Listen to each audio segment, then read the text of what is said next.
More Arnold episodes. Let's get right to it. The first one I'm talking about today is Arnold Saves Sid. In this one, Arnold and Sid are hanging out. I forget the name of it. It's like some fish. Basically some food place. And the sign in front of the place starts falling on Sid. Arnold pushes him out of the way. And Sid feels indebted to Arnold because he saved his life. So then Sid basically, despite Arnold saying, no, you don't need to do anything, it's completely unnecessary, Sid decides to devote his life to basically helping Arnold, getting him seats on the bus, help shining his shoes, making him breakfast, and it seems nice, but it's at a point where, it gets to a point where Arnold's like, I just want to do something myself. So he tries explaining to Sid, hey, grateful for what you did, but you don't need to do all this stuff. And then Sid's like, okay. But then he keeps doing it anyway. And under the assumption that Arnold was testing him or something. And then Arnold's like, you know what? I'm just going to ride this out for however long it goes. And that happens, and then Sid gets fed up with Arnold saying he's taking advantage of him. He's not going to help him anymore. So Arnold's heartbroken, annoyed. He's heartbroken, and he's feeling a mix of emotions. And then he eventually decides to make things up to Sid by getting him a gift certificate to the place where the sign fell on him, and all is restored. And overall, I enjoyed this episode, because I went into this episode thinking it was going to be a cliche, predictable story I've seen a million times, and it wound up not being that. Because I've seen episodes before where character saves someone's life and they feel indebted to him, so they do all this stuff for them, and then what normally happens in this type of episode is that the main character will eventually get fed up, or the other character wants out, so they'll basically just create a scenario where they're in danger. The main character will create a scenario where he's in danger, and the other character will save him, and thus clearing him of all debt. And I thought that's where they were going with, because when Arnold walked past the restaurant again and he smiled, I thought, oh, he's going to fix it so the sign falls on him and Sid has the opportunity to save him. But no, it's like he gets a gift certificate, and I forgot that was a good way to do it. And it took some surprising directions. Like, I did not expect Arnold to be, like, waiting it out, although it's a very Arnold thing to do, since he's a good kid, not one to just be mean to people. I like how Sid eventually got fed up with it, although that did come out of nowhere. It's like, what the heck? And it did make him a little unlikable, which I'll get back to in a bit. And I also like how Arnold tried to make amends with Sid by getting him the gift certificate. That was a very sweet gesture. And again, it just shows a testament to his character and how Arnold's the kind of guy who's always willing to do the right thing and help everyone out. Again, my gripes with this episode is mainly with Sid, because again, like, I've talked about this before, and how, like, one of the things I like about the season so far is that we're getting more of the characters. We're taking all these side characters, and they're all getting their own little episodes. We're getting a bit more of them, and in some cases it's working out really well, but in other cases it's kind of showing how shallow some of the characters are. We had a Harold episode a while back where I just thought, kind of, but he's still pretty shallow. And unfortunately, the same is true for Sid. Like, Sid works best in small doses when he's the kid that helps tell the urban legends of all the monsters, like Pigeon Man and the monster on the island. He's not as interesting when you have an entire episode, and the reason why is because, again, he's just a very shallow character. Like, he just does all these favors for him, and then ignores Arnold's advice, then gets mad at Arnold for the very thing that Arnold did not want. He gets mad at Arnold for taking advantage of him, even though Arnold was trying for ages to get rid of him. And and it just is like, what happened to the cool Sid? The cool Sid, the one that was, like, cool. And the reason why he was cool is because we only saw little bits of him here. There's like, wow, that Sid kid looks pretty cool. He's pretty something. And then we get this entire episode, he's like, go back to just being a minor character. Speaking of characters that I wish go back to minor characters, thankfully, we have yet to have another Kakashka episode, and hopefully we won't. Or if we do, hopefully it's not as bad as the last one. But again, thankfully, I think there are some characters on the show that work better when you give them a lot to do, and then there's some that work best when you give them that don't work well when you give them a lot to do. And Sid's unfortunately one of those characters. The other thing I really liked about this episode was the talk Grandpa had with his Arnold. It was this fun bit where Grandpa somehow knows exactly what Arnold's going through, which I love. That I don't know how he does it, intuition, whatever, but it's just great. And it starts off, you think he's giving Arnold some meaningful advice on how to get out of it. He's like, take this mop, and then he just walks away, and it turns out, nope, he just wanted Arnold to mop the floor. I thought that was great. That was a really, really funny gag.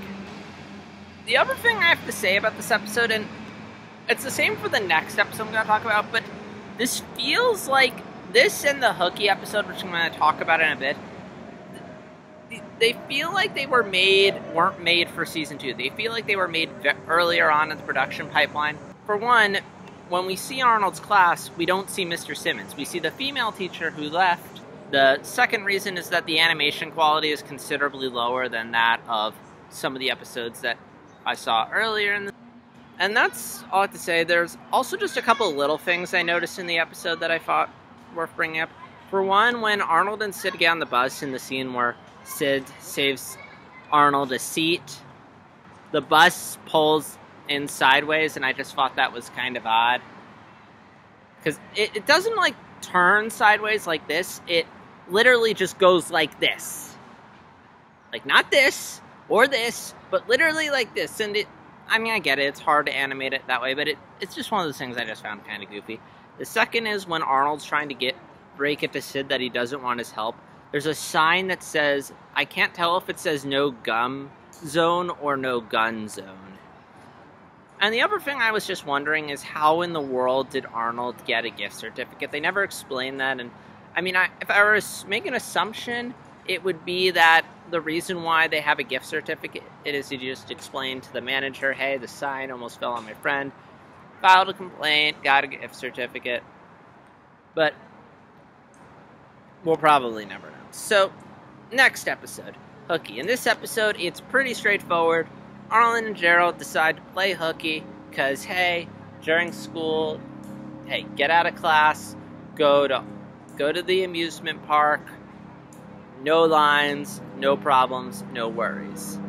But they find that, you know, no matter where they go in the city, they're always able to bump into someone they know, or they're in a very public place where they could easily be recognized, and it just becomes more trouble than it's worth. So they said, you know, we're going to go back to school, we're going to admit to the principal what we did, and hopefully we'll get off easy. When they get back to school, school's letting out, and it turns out that they threw a surprise carnival for everyone, and that if Arnold and Gerald had just stayed in school, they would have had the carnival. And this is one of those episodes I'm kind of torn on. There's stuff I like in it, but at the core, there's some character things I didn't like.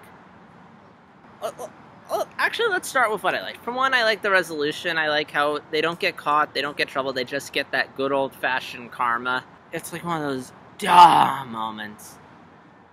But yeah, like, I like the karma. I like the efforts to stay out of sight, like them donning those disguises, getting captured by the police, being mistaken for criminals. I like how no matter where they go, something happens, whether they're on Jumbo View, whether they're bumping into the janitor, whether they're bumping into their grandparents at the movie theater, which leads to my favorite line of the episode where Arnold's like, Kokoschka just lives off his wife. I love the design of Dino World. I thought that was a very creative design. Like, I would want to go to that place, and I'm not an amusement park fan at all. I enjoy the little things, like Arnold's impression of his grandpa. The thing that really bugs me about this episode is the characters. For one, and again, this is another reason why I think these two episodes were made earlier, is that we're back to kind of not the jerky Gerald, but the unlikable Gerald. Because Gerald's actually gotten a bit better this season. Like, they're not using him as much to just be there to disagree with Arnold. In various episodes, in some cases, they've tried to give him a bit more depth. And there's been a genuine effort to basically just take a lot of the things I've been saying about Gerald and just sort of just push past them and flesh them out more. And this just feels like going back to the Gerald that's just there to give bad ideas, just there to be a foil to Arnold. Just there to basically be a negative influence on Arnold. It's really unlikable. Like, he basically tells Arnold, encourages Arnold to cut school. Once they realize what happens, he basically, rather than admit, oh my gosh, this was a terrible idea, oh my gosh, Arnold, I'm sorry I tricked you into going, he basically just blames Arnold. And Arnold kind of acts out of character, because again, character that generally has strong moral values, good person, goes out of their way to help people, will not budge on certain things, and here, peer pressured into playing Hookey. And I can kind of defend, there's some justification for this. For one, Arnold's still a kid. It is peer pressured, it is his best friend, it's not like an enemy, it's legit someone close to him. And Gerald does tempt him, and because Gerald's a friend, he knows how to tempt Arnold, which in this case is to just bring up the amusement park. But, I mean, cutting school, I feel like that's something Arnold should be like, no, we need to go to school, this is wrong, this is a bad idea. And, you know, especially considering the other episode where he cuts school, where he hangs out with the cool kids, it just feels kind of out of character. Although, again, maybe this episode was meant to air before that one, and because reasons we're getting it now. Again, I'm just speculating just based on animation, Mr. Simmons not being the teacher. I could be completely wrong, but just those little things just lead me to believe these episodes were made to air earlier. The next episode is Freeze Frame. In this episode, Arnold and Gerald made like a home movie in their local park, and while they're rewatching it, they notice a suspicious character putting an envelope in a tree. And they revisit the park, they go into the tree, they look at the envelope, and it turns out it says Porpoise is at 2 o'clock. And they go to the carousel and find the suspicious characters talking about how they're going to get some guy named Marty. So they decide to follow these guys around, recording everything they do, thinking maybe these guys are up to something. And eventually they track him down to a warehouse where they're going to get Marty. And it turns out Marty is in fact the first name of Mr. Green, the guy who runs one of the shops, and that the whole thing was just a surprise birthday party. There wasn't a whole lot to this episode. It's your standard, some suspicious character just turns out to be doing a surprise party, which again, I've seen in a bunch of shows like Foster's Home for Imaginary Friends, particularly once they had the clown thing, so it was pretty obvious what they were going to do. But again, that's nothing against the episode, because like a lot of episodes of Hey Arnold, they did manage to make it quite charming. For one, it was a homage to Blow Up, which if you haven't seen Blow Up, it's this French film where a guy records something, looks back at it, and finds something in there. And I don't want to give too much else away because it's a great movie and you should check it out, although a little graphic in some areas, just warning you, a little suspenseful and creepy. So if none of those things interest you, don't watch it. But if you are a film buff, just go check it out. I saw it for one of my film studies courses. Anyway, we're not talking about that. We're talking about Hey Arnold. So what I liked about this episode was that it executes its story well. Like, I loved seeing Arnold and Gerald doing detective work. Like, how they're constantly able to figure out where the suspicious guys are. They realize what Porpoise is not talking about the aquarium, it's talking about the Porpoise carousel. Or how, when they go off in the cab, they figure out what's going on really cleverly by going to the cab station and asking about it. Then when the girl goes away, Arnold goes in there, impersonates the girl. Or even how Arnold's able to figure out the phone number. All that I just thought was really clever. And again, like, all that stuff made it charming and easy for me to overlook the faults in the episode. And there's only a couple things that bug me. They're not bugs me, they're more just sort of like, they don't ruin the episode, but they're like, if I were to just sort of nitpick and play CinemaSins for a bit, or TV Sins in this case, or Arnold Sins as I'll dub it, there are a couple things that sort of bug me. For one, why were the butchers going about things the way they did? Why were they being this suspicious? If it's literally just a surprise party, I mean, I get it, texting, all this stuff doesn't exist, but do you really need to be driving around in overcoats? Do you really need to be this inconspicuous about it? And also, how did Marty not realize that he was walking into a surprise party? I mean, he should know it's his birthday, particularly, and when Gerald and Arnold tell him that these guys are going to get you. There's always a possibility, maybe, when he's like, when he says, I gotta go see this fruit, I knew they were going to get me, he's talking about, oh, this must be the surprise party. But it didn't seem like it. It reminded me of this one episode of My Little Pony where a surprise party is being planned for Pinkie Pie, and she doesn't realize it, even though Pinkie Pie's like a party person and who loves partying, and you'd think out of all the people in the world who never forget their birthdays, Pinkie Pie would be like number one. And I also have to wonder how much money Arnold and Gerald had on them, like, because they were cab hopping a lot in this episode, and it makes you wonder, like, how much money do they have? And yeah, I like how the opening credits are on the TV while they're watching the movie. And that's all to say. So leave your thoughts in the comments below on these episodes, and your just in general thoughts to the philosophies about Arnold saving Sid, who was right, who was wrong, any experiences with surprise parties, and also just any Hookey stories, not just from you, but if you know anyone else, if you just know anyone who played Hookey and how it turned out for them and wanted to share that, you can share that, or you cannot share that. Either way is cool. So please join me next time when I continue talking about Hey Arnold, and pick it up with Phoebe Cheats, which, it's a good one. I'll just say that. And I'll see you then. Talk to you later.